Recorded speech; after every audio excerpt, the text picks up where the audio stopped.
What is going on out there, peeps? Let's get back to Iraq. There's a couple things happening, and yeah, definitely interesting. Definitely interesting. We're going to talk about that. We're going to cover that. But first and foremost, if you're thinking about buying gold and silver, give a consideration to our friends over that Money Metals Exchange. The link is down below in the description. If you are a first-time buyer and you spend more than $100, use promo code PIMPY, P-I-M-P-Y, and you will get a free half ounce of silver. For those of you asking for my address, there it is. And you guys know about this alternative website that I have. I've been posting a lot of information, especially on the Rona, as well as what's going on with the audits. And I encourage you guys to go check them out because there's a lot of interesting information regarding the Rona that's starting to come out. And it's coming out in large waves of information that could benefit you. You might want to know. Okay, you guys know I got over here on Facebook, my own Facebook group, PIMPY'S Investment Chat. It's the same name as the YouTube channel. Over here, we do talk about gold, silver, cryptocurrencies, as well as foreign currency investments. So come on over here and join us. It's free to do so. You can ask all kinds of questions or read all kinds of information that will benefit you. So what's going on in Iraq? So we know that Al-Kazemi is coming to meet Biden. This is going to be the first time visiting with the president here in the United States. Very interesting. I think Al-Kazemi, as he continues to grow in his knowledge when he's running Iraq, is starting to realize exactly, how much power they might have, especially when it comes to negotiations. Because word is he's about to put his foot down, and this is going to be interesting, and it's not hard to do if Biden's sitting there talking to you. The guy's got a mind of an 11-year-old right at the moment. So word is he wants to just go ahead and make peace in the Middle East, and the people getting in his way is the United States and Iran. So after what happened and the shooting and bombing of the Popular Mobilization Group, it's just stirred up a hornet's nest. So I think he's coming here to put things in control.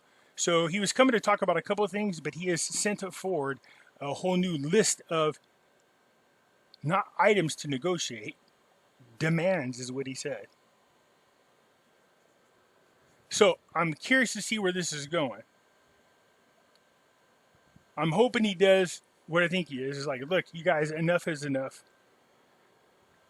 One thing that needs to be talked about is they really need to build their army. I know they have one, but I'm talking about build it. Get them through the boot camp, get them going, get them doing what they need to do so that they're a larger presence over there in the country. Right now you got forces, combining Kurdistan forces with Iraq forces and the military, and you got militia groups. No. You need to get a better grip on that. Take better control. I don't know how realistic it is. We've been helping train their forces, but what forces? Do they actually have an army? They used to have the third largest army in the world at one time. So it says over here, on top of that, there's missile attacks, revealing the agenda for Al-Kazemi's visit to Washington. So on Sunday, the Iraq political source revealed an upcoming visit between Biden and the Prime Minister. Al-Kazemi will meet Biden and other U.S. officials, and he's expected to discuss with him the conflict between Washington and Tehran and its effects on Iraq. Really, they need to take their problems and just face it, knock them out in Iran, not freaking Iraq. He pointed out that most important thing that may discuss the file of the withdrawal of the U.S. forces and the attacks that are exposed to is in Washington Embassy in Baghdad. So, again, my thing is this. It almost seems like there's a group of people, they complain they want Americans out of there. They complain. But then as soon as they say, okay, we're going to withdraw, then they start attacking our military, knowing that all that would do is provoke the United States and keep the military there. So somewhere along the line, there's a group of people who are causing a lot of stank over there in Iraq. And their efforts are, if they're trying to get rid of the military, they're doing the opposite of what it takes. If all they did was sit there and mind their P's and Q's for a moment, the military would eventually withdraw. So there's something there that doesn't make sense. Iraq negotiates with General Electric to speed up the electric connection with Jordan. So I remember this negotiation, and when they signed into this was about a couple years ago, actually sometime in 2020. And we talked about this, doing what they can to restore the electric grid over there so it can help people. There's parts of Iraq that still don't have any power, so if you're trying to rebuild everything, it's a little hard to do if all you have generating electricity is a hamster in a cage you need to feed every day. All right, so the grid needs to get up. The other problem is this: you have ISIS members and other members keep knocking down part of the power grid. So somewhere along the line, they have to start putting security along these grids to make sure it doesn't get interfered with. So you really need to get a better grip on these things out there. I know it's probably easier said than done, but first things first is, man, maybe they should think about rebuilding, like truly rebuilding their military. You know what I mean? Maybe do some drafts. There's no war over there. They don't have to worry about it. You're going to be fighting ISIS, but if there's large numbers of you, you should do very well. A lot of these people have been trained by our forces, but I'm talking about only in small groups of people, small packs. It needs to be bigger. So the Undersecretary of Production Affairs discussed with General Electric what they could do to speed the process up, getting that connection between them and Jordan, because right now they rely on a lot of power and energy that they get from Iran, because they have to pay for that. So there's a part of me that can't help but think, oh, maybe Iran's like, no, we'll pay the militia members or terrorist groups to go out there and keep screwing with the power grid so that these people are still reliant on Iran. The Undersecretary of Production Affairs said that at his office, and it talks about all the people that were there, according to the statement, said the meeting dealt with the technical aspects of the agreement to supply Jordan to Iraq with electric power under the contract signed, which was done last September 2020, which includes linking the electricity network between the two countries with the initial completion period within 26 months. And energy exchange between the two sides depends on the construction of further existing lines and installation of a transformational station with the capacity to do this. So what they're talking about is what can we do to expedite this? And so there's an agreement on what they could do to expedite it is really what it comes down to. So over here it also says General Electric Company has completed a review of the timing of the completion of the electric interconnection lines between the two countries. He also, and in the process of completing the survey of the lines, the PAF studied the connection points in addition to examining the soil to ensure that it is free of any military remnants. Last thing you want is a landmine to be going off. So they're trying to do what they can to expedite that, which is good. Hey, Kurdistan announces it received this portion, 200 billion dinars from Baghdad. So the agreement's working, the money's being sent. So far, so good. Iraq announces that it will not impose curfews during the official holiday. Good. I think they had that last time because of all the protests. So this year, there's no need for that. They're going to allow the people to stay out past curfew. Good. Al-Kazemi's visit to America schedule, many files, more demands.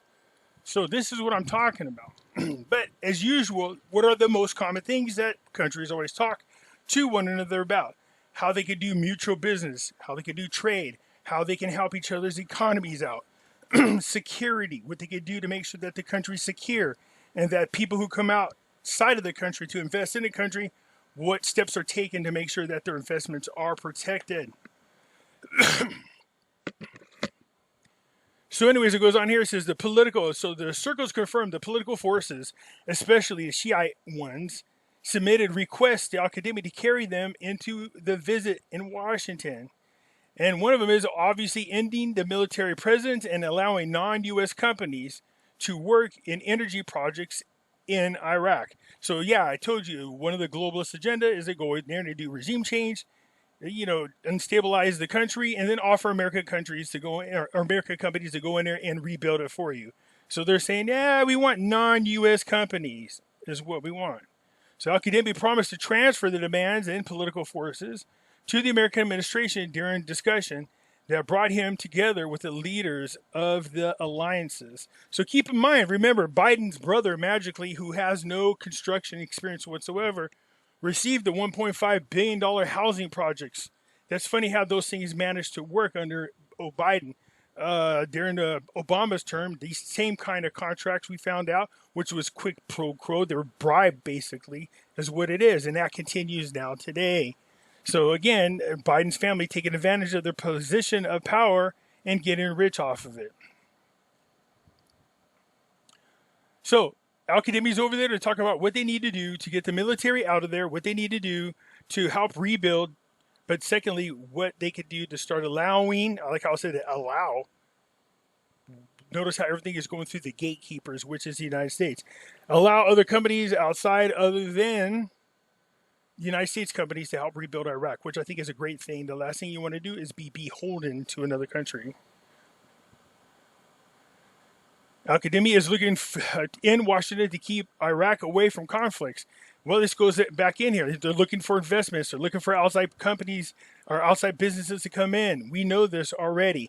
But a big part of it is the fact that they need stability there. And so Al-Kazemi is trying to tell the president, look, your guys' presence in there is causing a lot of ruckus, and it's causing things to become unstable, especially after you bomb the damn the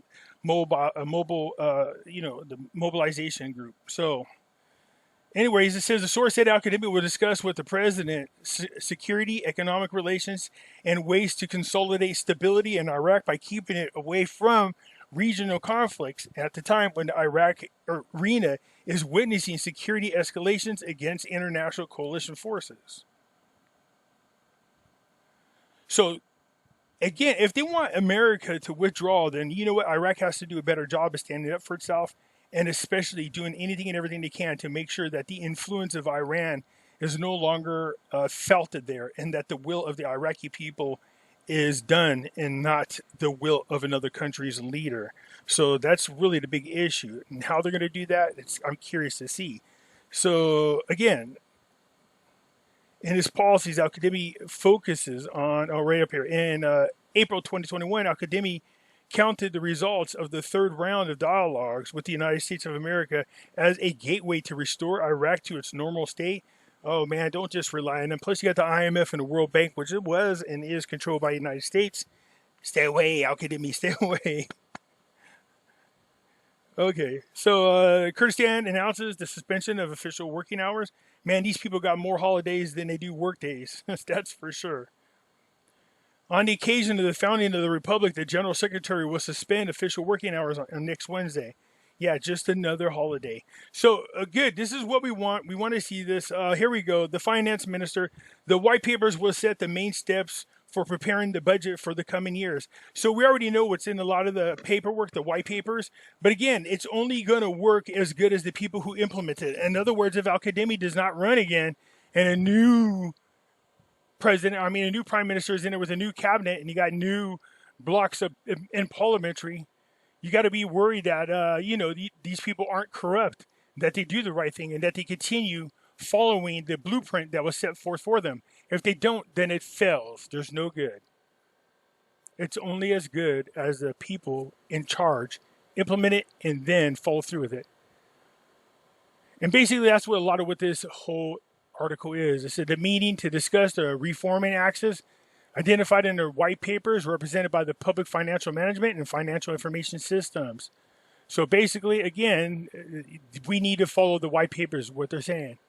It says the information system as part of the steps, which are among the important steps to achieve sustainable financial stability and give an opportunity to achieve other structural reforms.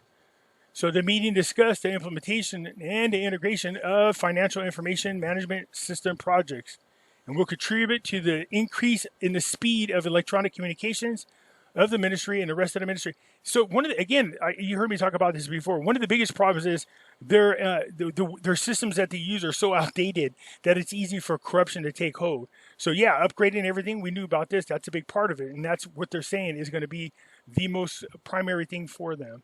So good, that's what we're wanting. But again, it's only going to be as good as the people who implement them and then follow through with them. So there's a lot of things going on. I'm curious to see the results of his visit here to the United States, what becomes of it, and if he can get anything accomplished dealing with the Biden administration. Now, again, Biden's brother received a $1.5 billion housing contract. So there's some goodwill there, if you get my drift. Let's see if it leads to anything.